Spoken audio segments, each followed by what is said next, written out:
In conventional trabeculotomy, accurate localization of Schlemm canal is the key to successful surgery. Abnormally stretched limbal anatomy in ophthalmic eye makes it difficult to identify, or may not be found in 1/3 of case at all.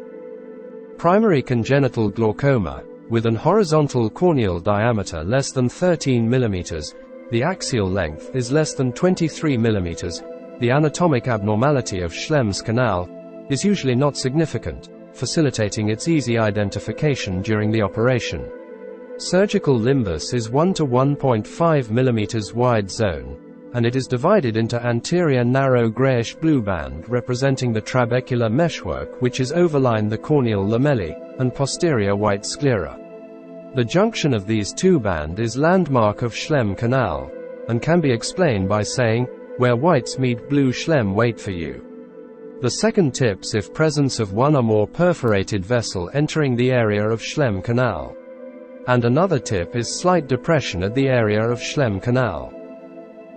Advanced primary congenital glaucoma with an horizontal corneal diameter greater than 14 mm is usually associated with a significant anatomic anomaly of the anterior drainage angle. The abnormally stretched anatomy of the limbus in these patients frequently makes it difficult to clearly identify the white-blue junction and lumen of Schlemm's canal.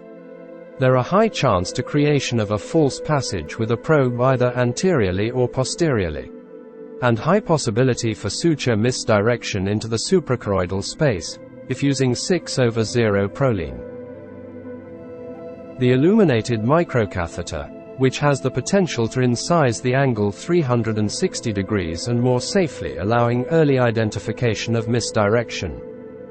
Due to high cost and non-availability of illuminated microcatheter in India, we innovated new technique to identify the white-blue junction and Schlemm canal by 25-gauge light pipe. By illuminating anterior chamber with 25-gauge light pipe, it is easy to differentiate blue and white junction even in very thin sclera, and junction was marked. Radial incision of 1 to 2 mm length is made over the Schlemm canal region, until the external wall of Schlemm canal incise, indicated by ooze of aqueous, or aqueous mixed blood.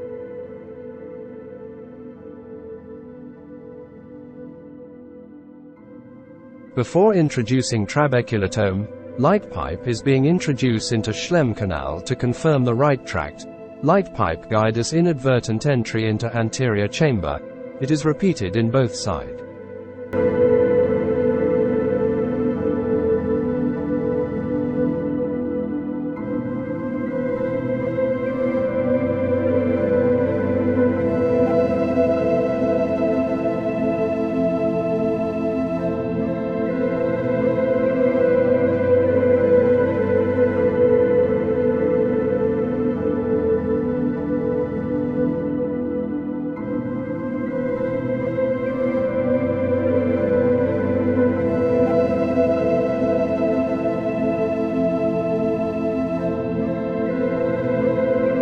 Lower arm of trabeculotome is introduced into the canal. Once 95% of trabeculotome within the canal, it is rotated into the antechamber over the iris.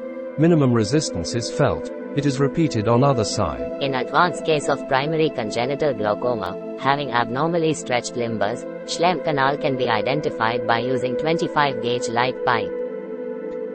Thank you for your patience listening.